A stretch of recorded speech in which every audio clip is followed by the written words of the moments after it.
ബഹുമാനപ്പെട്ട മുഖ്യമന്ത്രിയെ തന്നെ പങ്കെടുപ്പിച്ചുകൊണ്ട് കുടിവെള്ള പ്രശ്നവും വെള്ളക്കെട്ടും പരിഹരിക്കുവാനുള്ള ഒരു കോൺക്ലേവ് തിരുവനന്തപുരം കോർപ്പറേഷൻ ഹോസ്റ്റ് ചെയ്യാൻ വേണ്ടി ഏറെക്കുറെ ആലോചിച്ചു പദ്ധതി പൂർത്തിയാക്കുന്നതിലേക്ക് പോവുകയാണ്. അതിൽ ബഹുമാനപ്പെട്ട ശ്രീ ബിജു പ്രഭാകർ, തിരുവനന്തപുരം ജില്ലയുടെ മുൻ കളക്ടർ, അദ്ദേഹം അതിലൊരു പേപ്പർ പ്രസൻറ്റ് ചെയ്യാൻ സമ്മതിച്ചിട്ടുണ്ട്. വാട്ടർ അതോറിറ്റിയുടെ ഉദ്യോഗസ്ഥന്മാരുമായി സംസാരിച്ചു വരികയാണ്. കുടിവെള്ള പ്രശ്നം പരിഹരിക്കാൻ വേണ്ടി അവരുടെ മുന്നിൽ നല്ല മാർഗങ്ങളുണ്ട്.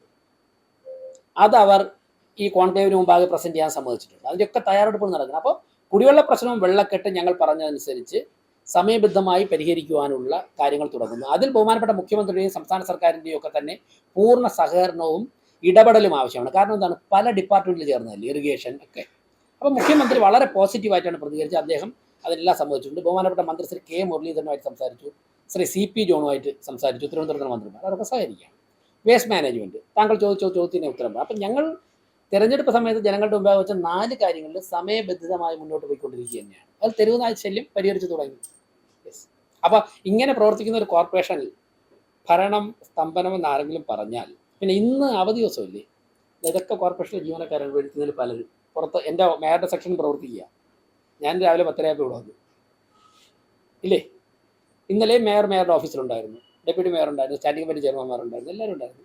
ഹോസ്പിറ്റലിൽ നിന്ന് ഡിസ്ചാർജ് വാങ്ങിയിട്ട് ഡോക്ടറോട് അങ്ങോട്ട് പറഞ്ഞ് ഡിസ്ചാർജ് വാങ്ങിയതാണ്. വന്നിട്ട് 3 മണിക്ക് ഇന്നലെ സ്റ്റാൻഡിംഗ് കമ്മിറ്റി ചെയർമാന്മാരെല്ലാം മെഡിക്കൽ കോളേജിൽ ഉണ്ടായിരുന്നു, ഞങ്ങളുടെയൊക്കെ അടുത്തുണ്ടായിരുന്നു. അപ്പോൾ എല്ലാവരും 2:30 ആയപ്പോൾ അവിടെ നിന്ന് ചെമ്പഴന്തി ഉദയൻ, പാറ്റൂർ രാധാകൃഷ്ണൻ, കരമനാജിത്ത്, MR ഗോവൻ ഉൾപ്പെടെ അവർ ഇവിടെ അയച്ചിട്ട് സ്റ്റിയറിംഗ് കമ്മിറ്റി തുടങ്ങി.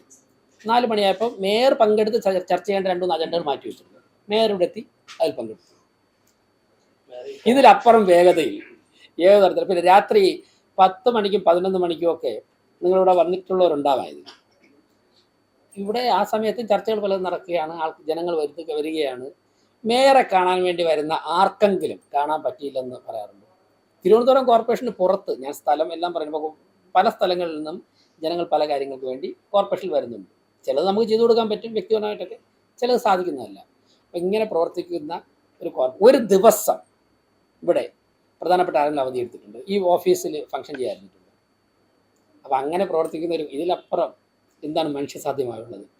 ഇവിടെ നിലവിലുള്ള ഒരു സിസ്റ്റം ഉണ്ട്. ആ സിസ്റ്റത്തിൽ നിന്നുകൊണ്ട് ചെയ്യാൻ പറ്റുന്ന കാര്യങ്ങൾ ചെയ്യുന്നുണ്ട്. ഓരോരുത്തരും പറയുന്നതിന് മറുപടിയായിട്ട് ഞാൻ പറയുന്നില്ല, മനുഷ്യസാധ്യമായ എല്ലാ കാര്യങ്ങളും ചെയ്യുന്നു. ഓക്കെ, അത് അക്കാര്യങ്ങളെല്ലാം ചെയ്യുന്നു. ഞാൻ ഈ ഇഷ്യൂസിനെ കോമഡിവൽക്കരിക്കാനോ അതിന് മറുപടി പറയാനൊന്നും ഞാൻ ഉദ്ദേശിക്കുന്നില്ല. മനുഷ്യസാധ്യമായിട്ട് ചെയ്യാൻ സാധിക്കുന്ന എല്ലാ കാര്യങ്ങളും ചെയ്യും.